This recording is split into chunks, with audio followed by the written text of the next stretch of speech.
You're listening to the Super League Pod. This week we'll be taking a right good look at my poll, as well as bringing all your feedback, shout out and opinions. We cast our eyes back over an eventful first weekend of Super League action, which left most of us feeling more than a little moist, and we'll be looking forward to the second round of regular season play. Plus we'll have news from across the whole of Rugby League, as Wayne Bennett signs on as England head coach, Batley pull off a stunning win over Lee, and sales of hair gel, party hats and barbecues experience an almost inexplicable upturn in the shops around Huddersfield. Finally, we'll be talking about Super League Pod Stands Up and our charitable endeavours for 2016. All that and more on your podcast, the Super League Pod.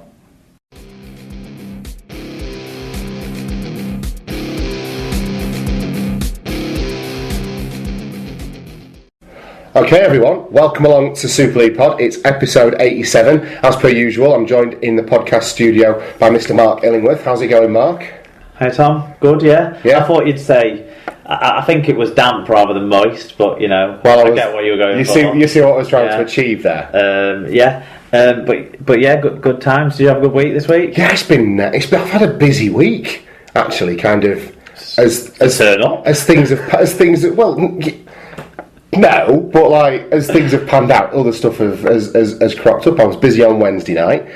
More on that in SLP recommends, by the way. And Thursday night got surprise tickets to the first game of the season. A friend of mine at work who I only got talking to a couple of weeks ago because he works in a different department. Turns out he's a Leeds Rhinos fan. Mrs. couldn't make it on the night. Do you want to come along, Tom? I know it's short notice. I was like, yes, I do. So I ended up getting to go and watch that. And then Erin's been with her mum this weekend, so I've kind of been left to my own devices. So I've had a couple of... Oh, that's dangerous. Yes, it is. Well, I got a bit ill, to be honest, over the weekend, so it kind of put a slight change of plans into place. But I still had a good little weekend. So and then I was planning on going over to watch Bulls and Fev yesterday, but I wasn't feeling quite back up for it yet. Didn't want to go stand in the cold. I was still pretty shivery and feeling pretty munting, really, so gave that a miss. But fair enough. Turns out I missed a win. So it's been a decent week, really. How about you? Well, it was my stepmother's 50th birthday, so is that where all the pictures were? Centred around that, mostly a couple of family things around that, which were nice. And Super Bowl. Of course, I was going to ask you, did you step on... and my missus being smashed out of her face on Saturday night at my stepmom's do. I presume you were able to parlay that into some sort of advantage for yourself. This time of the month. Oh, really? We. Oh, you missed it. I left her with her mum and her dad and my sister, and they were chatting, and she seemed fine. I went and spoke to some other people. She came over, this was about half an hour or so after I'd last spoken to her, and from being sober enough to realise she didn't need any more wine, to coming over, falling over, telling me she'd been drinking shots with one of my other sisters, and she wanted to go to an armist, and then to get a kebab, and then she robbed a packet of Cocoa Pops from the pub, because it's like a pub that's a hotel as well, so like last thing at night they put out like the breakfast stuff in the back room, which is where the party was, and she thought, well, right, I'm having them. Well, Cocoa Pops for the walk home. So that was a good time. How was she on Sunday morning then? She wasn't great on Sunday evening, let alone Sunday morning. Dear. We had the Cocoa Pops and then saw them again, is effectively what happened on Sunday. Lovely. But then it was the Super Bowl, so... Yes, did you enjoy the game? I presume you stayed up to watch it. I did, yeah. It wasn't the best of games. From a pure entertainment point of view, because everyone wants to see like lots of scoring and stuff, and the people who followed the game will know it was a fairly low scoring affair. Defences dominated. I like that kind of stuff, so to me it was a cracking game and it was brilliant to watch, and I enjoyed it a lot. Yeah, fair enough. Well, I didn't watch it, but I was chatting about it with my old man, and he sort of summed up his level of interest in the Super Bowl by saying, Did you watch the national anthem? I was like, no, I didn't see any of it, Dad. It was Lady Gaga, and I saw her and I thought, this is going to be fucking shite. She can sing, that last guy. I was like, yeah, she's alright, Dad. She looks batshit, but she can sing. So that was my old man's assessment of it. But then let me keep strum about the score. She was certainly better than Coldplay.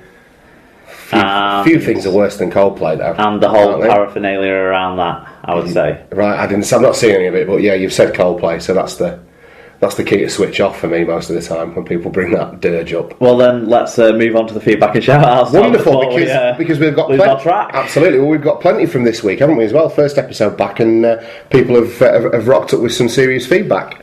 Yeah, we have Sean Orton, who goes by the name Bruiser online.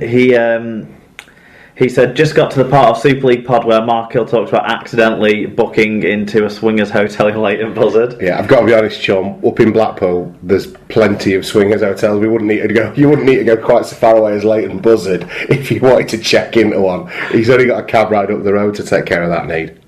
Dom Hodgson at the Hodge, our IT friend, he pointed out that the use of actually is in the dictionary, so we're alright. Bruiser also told us that it's in his Windows Phone dictionary, so again, we're alright. So free to use attitudinally with gay abandon as we have been doing. Well, that's it. Actually, I can verify it a third time because that lass I've been seeing, she's an English graduate, I think. Yes, English graduate, and she studied publishing as well. But she says attitudinal is correct too. So we've got it on on three fronts. Well, we're covered then. Covered. Daniel Fowler, he said he won't be selling any sofas or port anytime soon, but thanks for the good words, it's appreciated. That's at DFS Ports 97 if you want to follow him on. Absolutely. On Twitter there. Sofas and Plonk since 1997. Wally Frogmore got in touch. Great lads, wasn't sure what to make of the transition between segments. Talk about a stitch up, you're terrible, Mark. It was fantastically awkward, just the way I like it. And Dr. Bob on the same topic said, do you ever listen to the edit that goes out, Thomas Crook? Oh yeah, I listen to every show we do. My ego isn't sufficiently massaged unless I've heard myself pretending to be an eminent rugby league voice. So yeah, no, I ego listen every week, and I don't mind the fuck ups going in as much as anything else.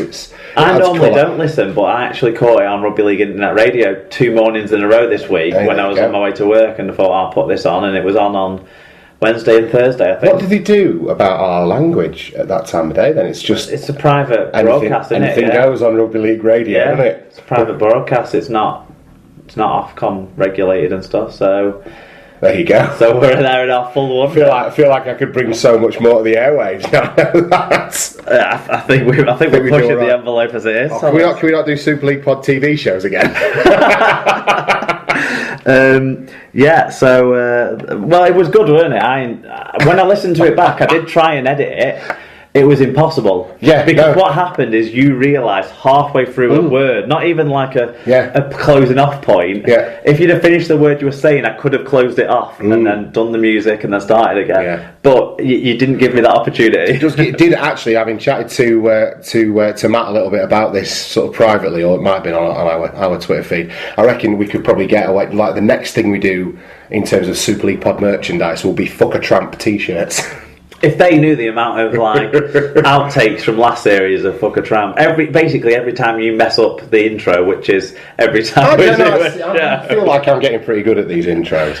Today you were fine. Yeah. Anyway, Johnny No Cash at that_rivet said, had a cracking work day driving around Liverpool delivering my fruit and veg with the dulcet tones of Super League Pod in my ears. Belter. Nice one, thank you. So there you go. Dulcet tones. Yeah.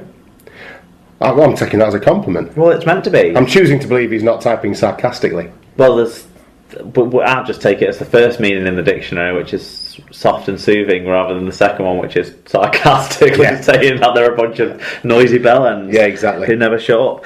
Nathan G at Nath_MMA_18, a new one on me. Yes. But, we talked about the rule changes that are being brought in this year last week, and Nathan said, for a rule change, how about on a 20-metre restart, the tap can be taken anywhere on the 20-metre line? Sick of taps, then refs calling back. Do the refs not predominantly call it back because it's the wrong fella who's got the ball up at the 20 sometimes when they run it out, or the wrong guy picks it up? Is that one of the reasons they get called back? Or is it a positional thing? It's a positional thing. Right, okay. To address the issue, they started painting a white line in the middle of the pitch, which should address the issue as far as I'm concerned. Yeah. I see where it's coming from. It is annoying. I'd say educate players on what the rules are and educate fans on what the rules are, and then no one needs to worry about it. But it's just one of them niggles, isn't it? So it's a good idea. Alwit said, cheers for the mention. One less at the John Smiths this season, though, as I decided against a season ticket. The 360-mile round trip was no longer viable.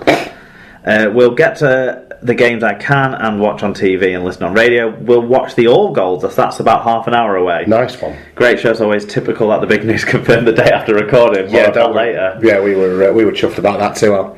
Stephen Belshaw at Hellshaw1980. That's another relative. Oh, well, here you are. Carry on. Great job on the pod, fellas. I'm a new listener. Started towards the end of last year. Love it. Welcome aboard, Stephen. Keep contributing then in that case. Yeah, get in touch with reviews of the games each week, Stephen. That'd be great. Yeah. Tom Andrews at Tom_HKR. New subscriber here. Love the podcast. Plan on taking your Dream Team League by storm. Well, that's something we're failing to achieve this week, Tom. So, certainly, yeah. Welcome aboard again, mate. Yeah. And Oliver J.K. Smith at OJKS81. So this is going to get confusing because we've already got an Oliver Smith, haven't we, who listens and regularly contributes. Well, this Ollie can be... Well, we can have an Oliver and a JK, can't we? That's what we'll do, yeah. Cool. Really enjoyed your first 2 pods this year. Keep up the good work. #new listener. Fucking hell. That's great stuff. Cheers, gents. Yeah, and then Alwitz, this time by Twitter, Wits13, said, you mentioned selling shirts to help with funds for better equipment. How about setting up a GoFundMe site? #don't ask, don't get. It's a thought, isn't it? Yeah, I mean, it's a thought I particularly had. No, exactly. That's what I mean. It's not a conversation that we've had beyond kind of. We have had people offer to donate towards stuff. I think the difficulty we've got is knowing exactly how we want to spend the money. Yeah, we've got a plan in our mind. I think, that's it. But we wouldn't want to be asking people to donate on a GoFundMe without getting anything tangible in return. Yeah, we'd like to be able to demonstrate to you that what you've been putting in is getting spent on the podcast and in growing the product rather than just, podcast holiday. And at the moment, we're not in a position to go beyond what we're going to do with the shirts. Next from the shirts, sorry, Karen, you talk about the shirts. The shirts order has been formally put in, process, paid for with ISC Teamwear, so they will be getting those knocked up and 3 to 4 weeks, are we hoping? Well, they hope it's closer to 4 weeks than 5. Right, okay. Conversation with the guy at ISC.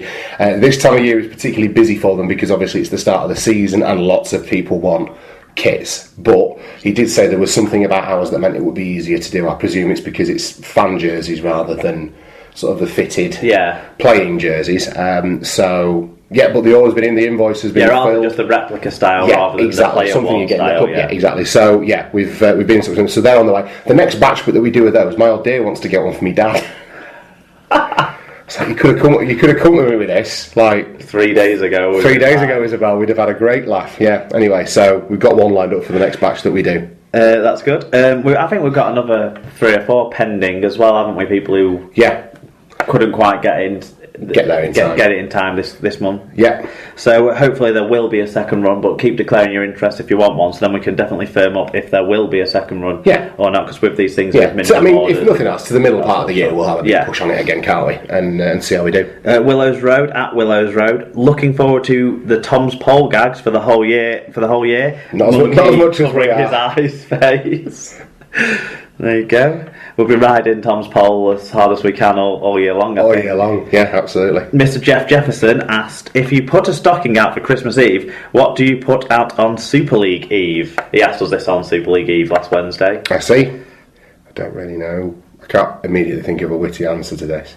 No. Nor can I. I've had almost all week to think of one, and I forgot the question was on the rundown. Yeah. Someone did put a good answer. Well, thanks for getting in touch, Mr. Jeff Jefferson. Someone did put a good answer actually on Twitter in response. So we should perhaps look that up for next week. Yeah. I think it'll be gone by then. I think so too. Aidan said, snuck in a listen before the big kick off. Sick of you two already. Cheers. I'll bear that in mind when I may or may not post your jersey over the sea, Aidan. It's great to have you back. And then Scott Lister said, great show, guys. Really enjoy your podcast. On the rules change, I would like to see international rules applied to every league and competition in the world. Yeah. But on the new 40-20 rule, I would change it to the attacking team can choose how to restart the game by either a tap, a kick for goal or a scrum. Oh. One thing that I would like to see happen is how we broadcast the game, and that is with video referees. I would have the same video referees at all televised games. Think this would help with consistency within our game. Yes, it would. It's a touch impractical, I would say. So you'd have a designated television video ref, and they do every Thursday and Friday night. And I don't think there's many refs that would want to. I'm not sure what they would do about the video Catalan ref, ones. Well, they'd fly them over, wouldn't they? It doesn't take that long to get to Perth. There might be other people though, people who can't necessarily be a match day referee for whatever reason, who want to maybe be involved. I don't think it's a... Some old duffer. It's dancing in there or something. Well, not dancing, he's busy, but... It's not a ridiculous idea at all. I like the idea of